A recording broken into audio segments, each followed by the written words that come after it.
Mike Dell's World, number 217.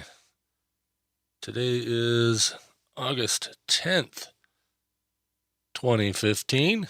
And sorry about the 3-day lapse in the dog days of podcasting. Couldn't be avoided. When we were up camping, I got the first night, it worked fine.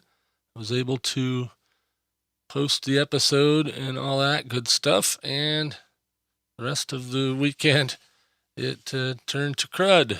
So I wasn't able to record even because I had a lot of noise issues and other issues, and it's just real busy.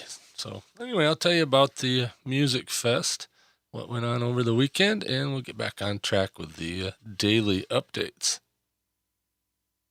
As you know from the last update, I got all set up there with me and the wife. Got our camper set up. We were up there Thursday night, and it was kind of steamy, kind of humid out. Just, typical summer weather, I guess. But we got all set up and got set up in the dark. So when we got up in the morning, we noticed that we weren't exactly in the position that we wanted to be in, but we left it there. My folks showed up.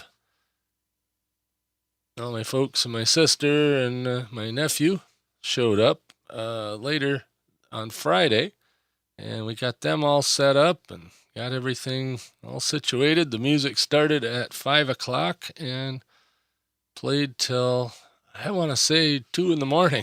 It was quite late. And then they started right back up at 10 in the morning and, go to midnight the next night. And we had a good time. Got to see a lot of people that we know from going up there. I think this was the 10th year that I've been going. And we had a really good time. Not anything of note other than I got to see a lot of people that we don't get to see all the time, and got to hear some good music. It was all locals. There's no, there's some bands that come in from a little ways away, but they're pretty much all Michigan or Ontario bands from around the Upper Peninsula of Michigan and, the area around Lake Superior or in Ontario. Like I said, the island, if you're not familiar, is called Sugar Island. It's in between Sault, Michigan and Sault Ste. Marie, Canada.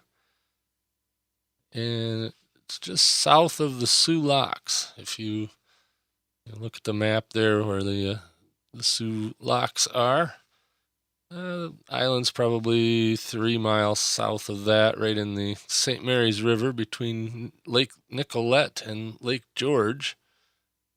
Which is just wide spots in the same St. Mary's River system. And you get to see all the big lake freighters going through. We saw a couple 1,000-footers go by, various times. We had to go into town on Saturday. My dad and I went into town Saturday to get a new tire for his camper.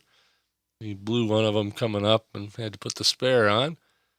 And he didn't like driving around without a spare, so we went and got a new tire for him. And as we were coming back, we saw 1,000-footer going south and 1,000-footer going north, so that was kind of cool. Pretty uneventful trip home yesterday. We were planning on staying until this morning, and my wife found out that the person that was covering her shift got pink eye. So she couldn't come to work. So my wife said, all right, well, we'll come back on Sunday. We'd had enough anyway. Camping, it's all dry camping. Of course, we've got RVs, so it's not terrible. But it's definitely not as nice as being at home. In some ways. It's nicer in some other ways. Incidentally, this was the first time I've gone to the Sugar Island Music Fest and not smoked cigars. I was a pretty avid cigar smoker for quite a few years, and it seemed to be that when I would get up there, I would smoke more than normal. So In January, I gave them up, and so far, so good. I only fell off the wagon once when we went to Las Vegas. I had to get a cigar and have a nice cigar on Fremont Street. It was okay, but overall, I'm glad I don't do that anymore. And we discovered a new restaurant. I wouldn't call it a restaurant, a new place to eat in Mackinac City on the way home. As you approach the Mackinac Bridge from the south, you go the freeway elevates above the city of Mackinac City at the south end of the bridge, and if you look to your right as you approach the bridge, you'll see a giant hot dog sitting on top of a building. And we always wondered what that was. Obviously, a hot dog place, but we've never been there. So on the way home yesterday, we decided, well, we'll swing in there and get a hot dog. Why not? So we swung in there, and it's a place called Wienerlicious. What a name for a hot dog place, but it's a modern, hip type place. You know, it wasn't some old hot dog stand. It was, like a full blown fast food place, but it's a local place, and it's very cool. They do several styles of hot dogs there. Of course, I had to try their Detroit style coney, which is my favorite.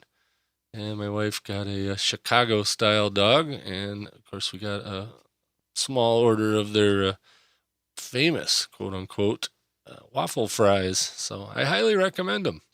So if you're in the northern Michigan Straits area between the two peninsulas there, it's well worth checking out. They are a tad on the expensive side for a hot dog place, but once in a while, you shouldn't eat hot dogs all the time anyway. In fact, wife and I are thinking very seriously about going on to a weight loss program that it's the same one that Penn Jillette of Penn and Teller got onto. It's called Eat to Live. Of course, his was modified by somebody else, but I got the book and I'm going to read it. But basically, you end up going vegan. Not vegan because you don't want people to kill animals or anything like that. It's for health, and we'll see. We'll see. I'm gonna start reading that probably this week and see if it sounds like something I want to try. Why not? I could lose 50 pounds no problem, and probably would feel better. So with that, I'm going to call this one a podcast. Number 4 of the Dog Days of Podcasting. It should have been number 7. Sorry about that, but we will keep up and do daily updates here on Mike Dell's World. We'll catch you later.